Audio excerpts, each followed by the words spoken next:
प्रिय श्रोतागण, नमस्कार। स्वागत है आप सबका कहानी कला में।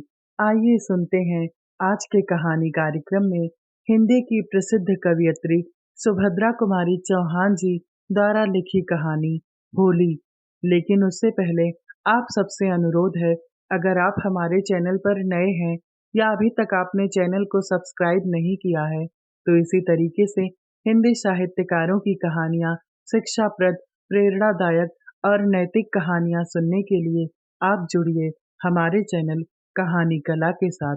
तो आइए अब होली कहानी का वाचन प्रारंभ किया जाए। कल होली है, होगी। क्या तुम ना मनाओगी? नहीं। क्यों? क्या बताऊं क्यों? आखिर कुछ सुनो भी तो। सुनकर क्या करोगे? जो करते बनेगा, तुमसे कुछ भी ना बनेगा। तो भी तो भी क्या कहूँ? क्या तुम नहीं जानते? होली या कोई भी त्योहार वही मनाता है जो सुखी है। जिसके जीवन में किसी प्रकार का सुख ही नहीं, वह त्योहार भला किस बात पर मनावे। तो क्या तुमसे होली खेलने ना आऊं? क्या करोगे आकर? सकरुण दृष्टि से करुणा की ओर देखते हुए नरेश साइकिल उठाकर घर चल दिया। करुणा अपने घर के काम काज में लग गई। नरेश के जाने के आधे घंटे बाद ही करुणा के पति जगत प्रसाद ने घर में प्रवेश किया। उनकी आंखें लाल थी, मुंह से तेज शराब की बू आ रही थी। जलती हुई सिगरेट को एक ओर फेंकते हुए वे कुर्सी खींचकर बैठ गए। भयभीत हिरनी की तरह पति की ओर देखते हुए करुणा ने पूछा, 2 दिन तक घर नहीं आए? क्या कुछ तबीयत खराब थी? यदि ना आया करो तो खबर तो भिजवा दिया करो। मैं प्रतीक्षा में ही बैठी रहती हूँ। उन्होंने करुणा की बातों पर कुछ भी ध्यान ना दिया। जेब से रुपए निकालकर मेज पर ढेर लगाते हुए बोले, पंडितानी जी की तरह रोज ही सीख दिया करती हो कि जुआ ना खेलो, शराब ना पियो, यह ना करो, वह ना करो। यदि मैं जुआ ना खेलता तो आज मुझे इतने रुपए इकट्ठे कहाँ से मिल जाते। देखो, पूरे 1500 हैं। लो, इन्हें उठा कर रखो, पर मुझसे बिना पूछे इसमें से एक पाई भी ना खर्च करना, समझी? करुणा जुए में जीते हुए रुपयों को मिट्टी समझती थी। गरीबी से दिन काटना उसे स्वीकार था, परंतु चरित्र को भ्रष्ट करके धनवान बनना उसे प्रिय न था। वह जगत प्रसाद से बहुत डरती थी, इसीलिए अपने स्वतंत्र विचार वह कभी भी प्रकट न कर सकती थी। उसे इसका अनुभव कई बार हो चुका था।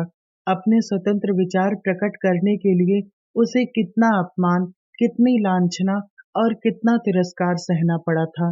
यही कारण था कि आज भी वह अपने विचारों को अंदर ही अंदर दबाकर दबी हुई जुबान से बोली, रुपया उठाकर तुम ही ना रख दो, मेरे हाथ तो आटे में भिड़े हैं। करुणा की इस इनकारी से जगत प्रसाद क्रोध से तिलमिला उठे और कड़ी आवाज से पूछा, क्या कहा? करुणा कुछ न बोली, नीची नजर किए हुए आटा सानती रही। इस चुप्पी से जगत प्रसाद का पारा 110 डिग्री पर पहुंच गया। क्रोध के आवेश में रुपए उठाकर उन्होंने फिर जेब में रख लिए। यह तो मैं जानता ही था कि तुम यही करोगी। मैं तो समझा था इन 2-3 दिनों में तुम्हारा दिमाग ठिकाने आ गया होगा, ऊट-पटांग बातें भूल गई होगी और कुछ अकल आ गई होगी, परंतु सोचना व्यर्थ था। तुम्हें अपनी विद्वता का घमंड है तो मुझे भी कुछ है। लो, जाता हूँ, अब रहना सुख से। कहते कहते जगत प्रसाद कमरे से बाहर निकलने लगे। पीछे से दौड़कर करुणा ने उनके कोट का सिरा पकड़ लिया और विनीत स्वर में बोली, रोटी तो खा लो, मैं रुपए रख लेती हूँ, क्यों नाराज होते हो? एक जोर के झटके के साथ कोट को छुड़ाकर जगत प्रसाद चल दिए।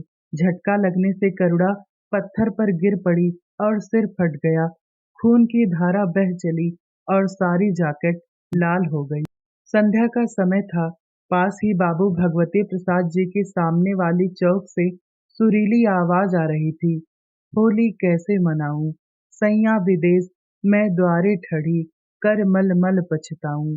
होली के दीवाने भंग के नशे में चूर थे। गाने वाली नर्तकी पर रुपयों की बौछार हो रही थी। जगत प्रसाद को अपनी दुखिया पत्नी का ख्याल भी न था। रुपया बरसाने वालों में उन्हीं का सबसे पहला नंबर था। इधर करुणा भूखी प्यासी छटपटाती हुई चारपाई पर करवटें बदल रही थी। भाभी दरवाजा खोलो, किसी ने बाहर से आवाज दी। करुणा ने कष्ट के साथ उठकर दरवाजा खोल दिया।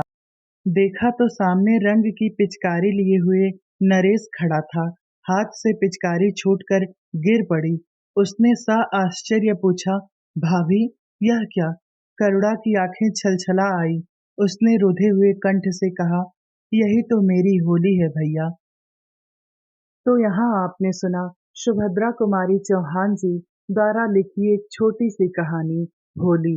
इसी तरीके से हिंदी साहित्यकारों की अन्य कहानियाँ, शिक्षाप्रद, नैतिक व प्रेरणादायक कहानियाँ सुनने के लिए आप जुड़िए हमारे चैनल कहानी कला के साथ। इतने समय तक हमारे साथ बने रहने के लिए आप सभी लोगों का बहुत बहुत धन्यवाद। मिलते हैं अगली किसी कहानी में।